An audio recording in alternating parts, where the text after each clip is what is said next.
Welcome back. You're watching Sunday Live, and this program, tonight's program, of course, is also being carried by other SABC radio stations as well by sabcnews.com. Now, Mr. President, it was noticeable that very little, if anything, was said at the policy conference about a crisis that was engulfing the nation this past week. Well, the problem of the textbooks in Limpopo, of course, we'll appreciate that that's a matter of the government program undertaken by a very specific department away from the broader policy issues that we're dealing with. And that matter was indeed being addressed. But I think what is important about it is that you have a situation of a province that from the view of the national, it was clear that there were a number of things that were not going right in that province. Because I think that should not be forgotten. It was not just a situation that emerged in the last few days. National felt we needed to apply Section 100 in order to address the problems in the province. So now, once you come into that situation to address that, it means the flow of government, whether it was weak or whatever, has to be, in a sense, interfered with. How to deal with these matters. It is in that process that finally we suddenly realize there's this problem. Is it a problem that emerged because there was Section 100 applied? Or by the time it was applied, the problem was there? Because if it was not supplied from the beginning of the year, that's a problem. Now that the problem has indeed emerged, certainly we've got to deal with that problem.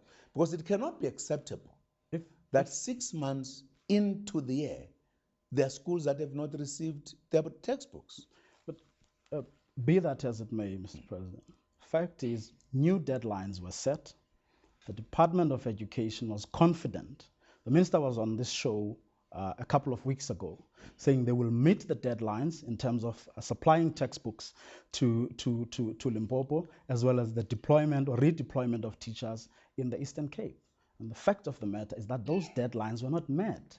And the department did not even know that textbooks had in fact not arrived. COPE and the DA are the parties that came forward that said, we went there and there are no textbooks.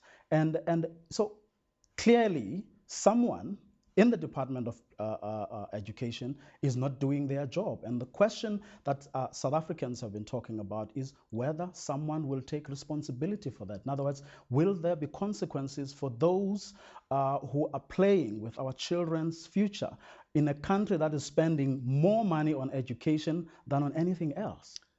Definitely. This cannot be left unattended to. It's one of the most serious matters. There will be consequences. We cannot sit as a government and half the year when we are saying education is apex priority of the 5 priorities. When we are saying teachers, they must be in class teaching and at the right time, and yet part of the government structures are not implementing. Somebody has to explain, and consequences must be there. We cannot leave this one. I think it's much, much beyond something that somebody could explain.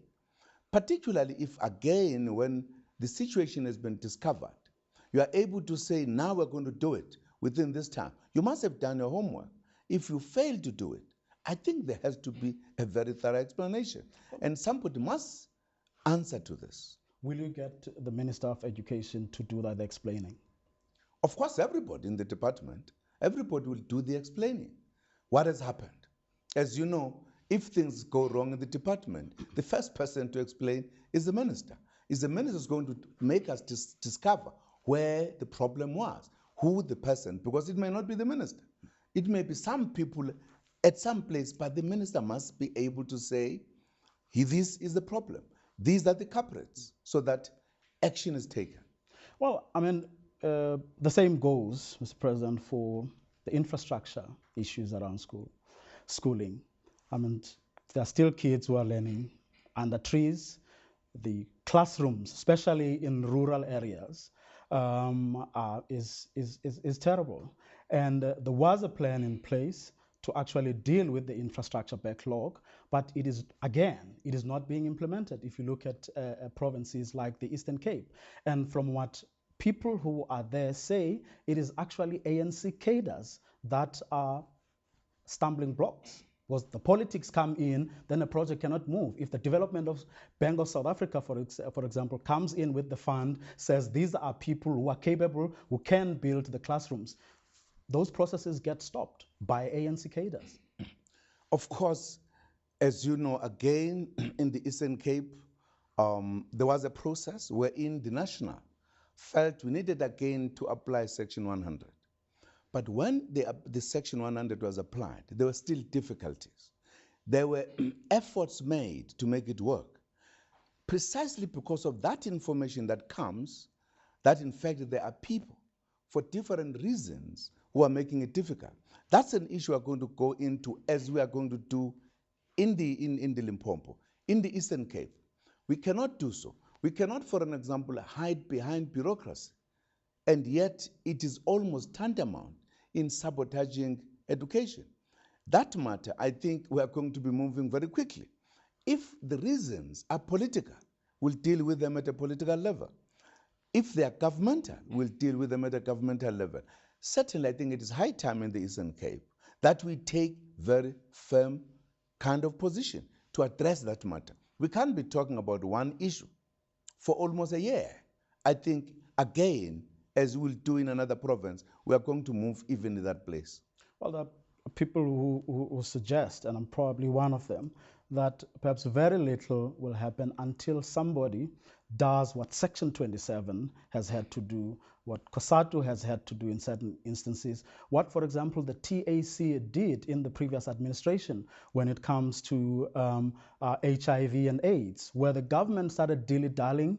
People who were sympathetic to the ANC actually went to court to force the government to deliver antiretroviral drugs. And an argument can be made here, based on the evidence we've seen so far, that nothing will perhaps happen in education until people take the government to court. And even when they do go to court, the government still reneges. In other words, doesn't meet the deadlines. And I mean, the deadlines that the minister had were, in fact, deadlines that were imposed by a court of law. It cannot be like what happened in the past. It cannot be. We take the issue of education very seriously. I think it is absolutely crucial that we take action as quickly as possible. If we are to apply extraordinary measures, that's what we're going to be doing. We cannot stay with the issue of the problems in the Eastern Cape of education and just keep talking about them. We don't need that some people must start demonstrating. There's no need for it. We are going to move very decisively. Are you going to do the same with, for example, local government? Because there again, unless people protest, things do not happen. Of course, local government is not like a department, as we see. There's a broader, big, very big kind of area that we work with. It's an area, as you know, where we had some difficulties along the way, where at a certain time the minister was not well, where we had to change ministers as well, and the minister that has come in is trying to put things together, but it's an issue that we are discussing in government very seriously, how to change gear on it. But as I'm saying, can't compare it with the specific issues, because even in education there are specific issues. There we are dealing with a broader kind of issue in terms of the delivery that cuts across the government generally. Okay, Mr. President, we're going to take another quick commercial break. We'll be back right after this.